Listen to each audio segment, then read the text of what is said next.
Hasard du calendrier, en commençant la présentation, je suis tombé par hasard sur cette phrase d'Eric Schmidt: on crée en ligne toutes les 48 heures autant de contenu qu'on en a créé depuis la naissance de l'humanité jusqu'en 2003. Je ne sais pas si vous avez déjà entendu ça. Et puis je me la suis dit plusieurs fois dans ma tête pour essayer de prendre la mesure de ce que ça voulait dire. Et quand j'ai pris la mesure, j'ai eu un peu la trouille. Alors je voulais vous le faire partager, parce que peut-être que comme moi, vous êtes des gens qui créent tous les jours 2, 3, 4, 10, 15 nouveaux contenus par jour, et vous dites ça part dans la masse. Et en plus, Google, lui, la masse, pour lui, le quantitatif est aussi un critère dans son référencement que le qualitatif. Et là, on a encore plus la trouille. Mais heureusement, notre public, il est aussi humain, heureusement, il n'y a pas que des algorithmes. Il est curieux et il a un désir de connaissance. Et donc, après être parti sur le fast web, comme on dit, pendant des années, on commence à voir, nous les journalistes, mais globalement tous les gens qui ont envie de raconter des histoires, avoir des espaces pour faire ce qu'on appelle de plus en plus le slow web. Donc, on parle évidemment de web documentaire depuis plusieurs années, puis je ne vais pas repartir jusqu'à l'origine. J'ai juste voulu essayer de définir un peu ce qu'on allait entendre par récit multimédia cet après-midi, parce que sinon on peut partir sur la naissance du web documentaire, Prison Valley, et puis là, on a perdu l'après-midi rien qu'en définissant. Donc j'ai voulu plutôt resserrer la présentation sur des formats qu'on a vu se développer, et que la presse, alors je ne suis pas en dynamique là, c'est juste des slides, ce que surtout la presse a adopté depuis quelques années. Donc depuis 2012, on a Snowfall, un récit multimédia vertical pas seulement parce qu'il parle d'une avalanche dans les Rocheuses, mais aussi parce que c'est la narration et le récit qui est la colonne vertébrale du contenu. Ça a mis, je pense, une bonne claque à pas mal de rédactions. Et c'est l'équipe derrière, avec l'équipe Explore, je ne sais pas si vous connaissez, qui a embrayé le pas en France en proposant des contenus qui sont aussi basés sur un récit au sens où nous, journalistes, on l'entend, c'est-à-dire un long texte, une longue narration. Sauf qu'en multimédia, ça ne suffit pas. Il faut créer ce que les Américains appellent des golden coins, c'est-à-dire des surprises au long du récit. Pour moi, la traduction, c'est cette pièce qu'on trouve dans la rue quand on est gamin et qui vous fait la journée. Donc il faut, comme avant, créer du récit, mais il faut aussi le rythmer par des documents. Alors ça peut être de l'infographie, de la data, un surcroît d'émotion aussi, avec de la vidéo, avec des citations mises en exergue ou du son. Et nous, ma petite personne, c'est peut-être pour ça qu'on m'a demandé de faire la présentation l'année dernière. Je me suis essayé à l'exercice avec un récit multimédia qui s'appelle Les légendes du Rhum et qui est pareil, construit de manière verticale autour d'un portrait sur les 9 marins qui sont rentrés dans la légende, qui ont gagné la route du Rhum. Et je l'ai fait avec un outil qui s'appelle Raconteur. Et c'est là où ça pourrait être plus sympa d'avoir la connexion. Raconteur, c'est français. Ça vous a été présenté l'année dernière par son créateur, Benjamin Auguet. Donc s'il y a des redoublants dans la salle, vous êtes déjà au courant. Et c'est un outil qui, en plus, se prend en main assez facilement. Donc je vais un petit peu passer cette étape de la création du compte, de l'adresse, de l'URL. Et puis c'est assez bien foutu. Il y a des tutoriels qui, pas à pas, vous permettent comme ça de comprendre un peu la machine. C'est une plateforme, c'est sur Internet, avec les mêmes limites que Philippe soulevait tout à l'heure. C'est que quand tout est en ligne, on n'a pas tout 100% sécurisé. On est aussi lié à des qualités de connexion. Mais bref, c'est en ligne et c'est parmi les quelques outils qui ont été créés ces dernières années pour essayer de répondre à cette demande. En gros, je vais appeler la profession des raconteurs d'histoires, cette demande qu'il leur fallait raconter des histoires en multimédia sans savoir écrire évidemment une ligne de code, ni même retoucher une photo. Voilà, donc il y a plusieurs outils qui sont nés à ce moment-là. Il y a Clint, dont vous avez peut-être entendu parler. 3W, c'est un outil, j'ai toujours pas compris comment il fonctionnait.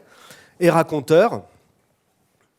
Et Raconteur, c'est celui qui a été plus ou moins adopté, en tout cas dans pas mal de rédactions. Donc nous, à France TV, on l'utilise. France 24 aussi, enfin il y a peut-être un côté service public après tout, je ne sais pas. En tout cas, c'est un outil à la fois assez simple, c'est-à-dire qu'on va pouvoir créer Monécratie, par exemple, c'est un gros webdoc, un petit peu basé sur le jeu, qui est un gros machin, a été créé avec Raconteur, sans qu'on ait eu besoin de faire une seule ligne de code. Donc on peut créer des choses très sophistiquées avec, et a fortiori, se servir de cette plateforme qui est finalement relativement simple à appréhender pour faire des récits plus simples. Je vais adapter un petit peu ma présentation en fonction des slides, ça va être un peu moins vivant. Du coup, on va être beaucoup plus sur l'interface. Voilà, pour vous donner une idée, on n'a qu'à manipuler comme ça des petits tableaux dans lesquels on va rajouter un certain nombre de paramètres comme nos éléments Facebook, la taille des polices, la taille de notre projet, et puis très vite on arrive sur un tableau de bord comme ça de présentation assez intuitif. Et donc Raconteur, ça se présente comme ça. Vous avez à la fois une timeline qu'on voit sur le bas, qui va nous permettre éventuellement de faire une construction assez dynamique, à savoir une page qui va scroller vers le bas en fonction du scroll de la souris, et ainsi pouvoir permettre d'animer des éléments, comme des passages, des fondus progressifs, ou des vidéos qui se déclenchent toutes seules. Bon, j'avais prévu des trucs extraordinaires que je ne pourrais pas vous montrer. Et on va intégrer des médias. Alors, ça tombe bien qu'il y ait déjà quelques éléments sur l'écran, parce que c'est un point important quand même que je voulais signaler.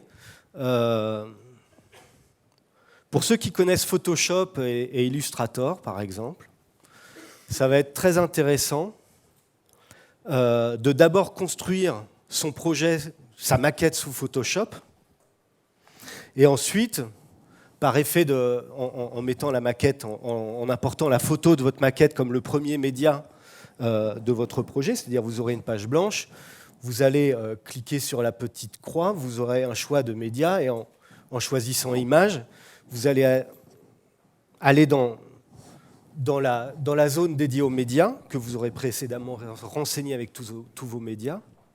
Vous allez choisir votre maquette, et ensuite, vous allez pouvoir, élément par élément, en créant par exemple une zone de texte, et en jouant sur les polices pour la titraille, en rajoutant les photos, les vidéos, etc. Les vidéos, vous avez le choix entre une vidéo native ou aller chercher l'adresse, l'URL, YouTube, vidéo et autres, pour l'intégrer.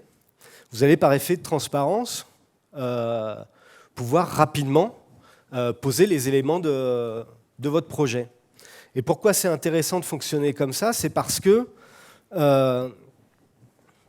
en début de projet, dans le récit multimédia, la question qui est importante de se poser, c'est quel temps j'ai pour travailler mon récit.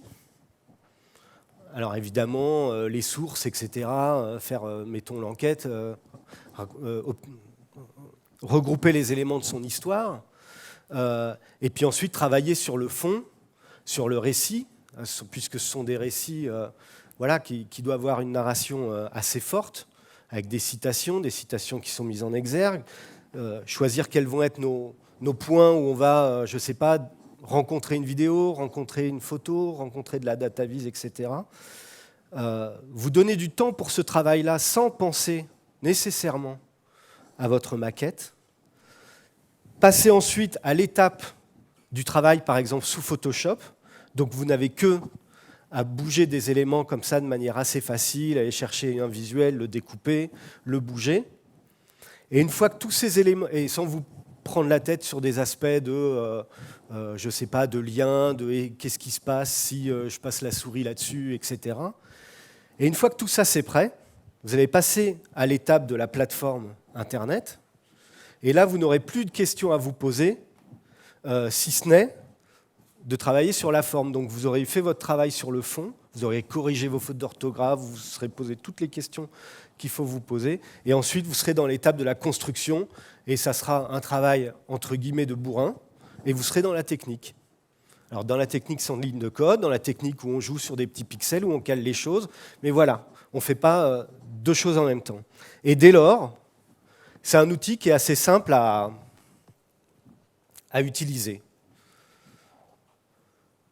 Vous voyez, vous avez, en fonction des éléments que vous rajoutez, un certain nombre de calques. En fait, chaque élément se transforme en calque et vous pouvez les superposer les uns aux autres. Dès lors, vous pouvez imaginer par exemple de superposer deux photos identiques, l'une en noir et blanc, l'autre en couleur. Et je ne sais pas si j'ai fait le slide correspondant, mais oui, quasiment. Je vais peut-être essayer de le trouver. Sur un passage de souris, à l'aide d'un clic droit, c'est marrant, ça va dans un peu tous les sens. Quelquefois ça va faire vers l'avant, quelquefois ça va vers l'arrière. Avec un clic droit, déterminer si l'objet, par exemple, ici cette petite icône Movie, vous allez avec un clic droit déterminer si cet objet est cliquable, qu'est-ce qui se passe si je passe ma souris dessus, donc l'icône elle peut changer de couleur. Vous pouvez aussi lui déterminer une action, par exemple là, dans ce slide, je lui ai dit, quand on clique, ma scène, ici, donc ma page, elle va descendre verticalement, et puis je peux lui donner une valeur, donc je peux lui dire, vous descendez de 1000 pixels, de 1500 pixels, ou alors vous rejoignez un autre élément de votre récit, soit une encre que vous allez créer, soit, par exemple, si vous avez des petites souris sur votre page, un autre élément qui va servir de point de repère. Donc on voit bien qu'avec Raconteur, alors je suis un petit peu désolé parce que c'est un peu décousu, je suis un petit peu déstabilisé par le fait qu'il n'y ait pas de connexion, on voit bien qu'avec Raconteur, les choses se mettent facilement en place. Et dans ces cas-là, on se dit, tout ça pour ça, c'était finalement pas si compliqué. Et effectivement, à ce stade, on peut se contenter de disposer des éléments comme sur une maquette, de jouer sur quelques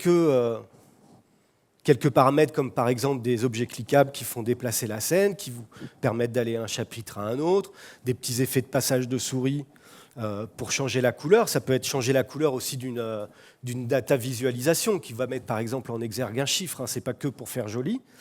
Et déjà, avec ces quelques notions de base, on peut faire un très beau récit multimédia, alors qui sera certes statique. Il faudra cliquer sur le petit bouton pour lire la vidéo. Il faudra passer sa souris pour que les images changent de couleur. Ça ne se fera pas automatiquement au scroll de la souris, etc. Mais déjà, on peut faire du très bon travail.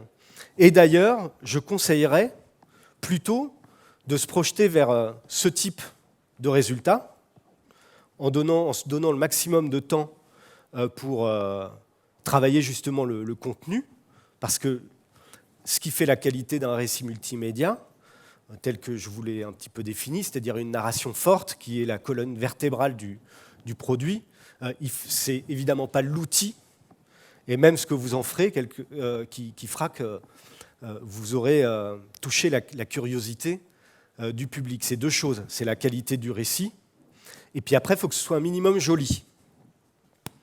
Et c'est pourquoi,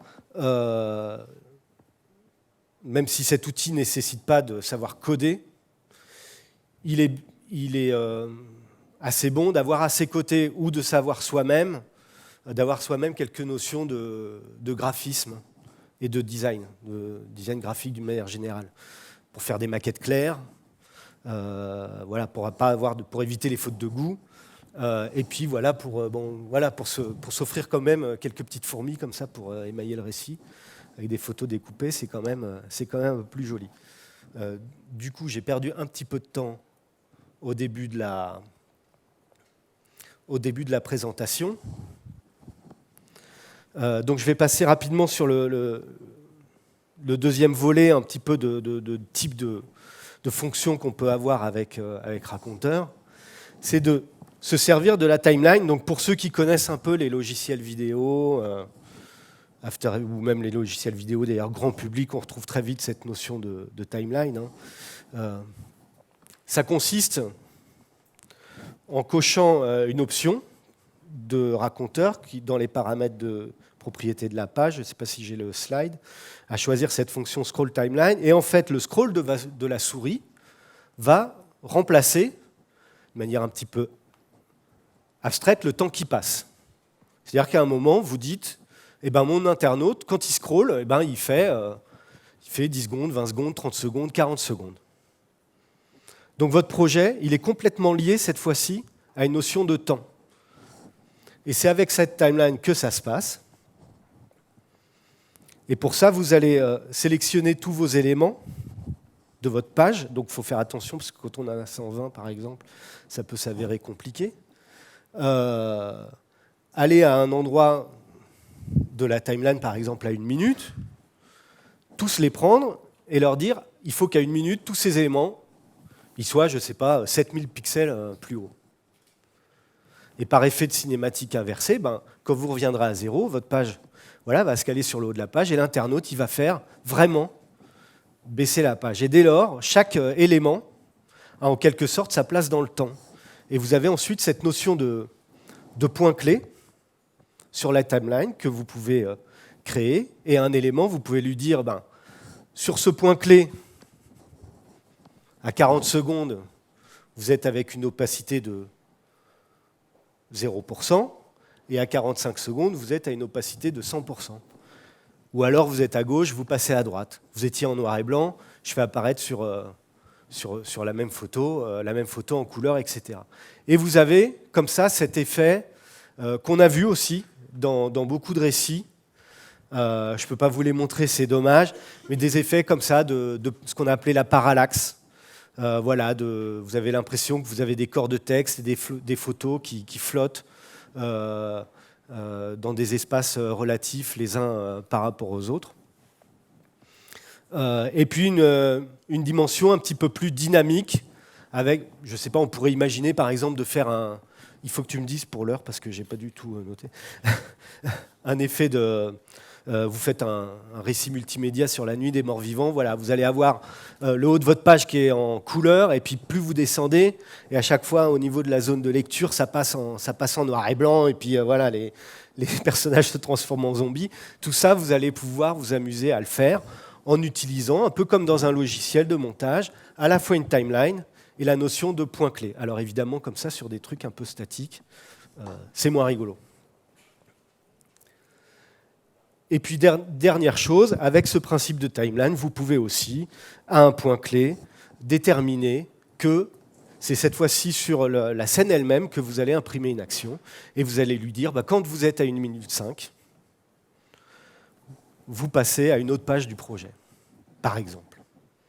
Ou quand vous êtes à 1 minute 5, vous allez déclencher telle vidéo, toute seule. Et c'est comme ça qu'il y a des vidéos qui se déclenchent toutes seules, etc.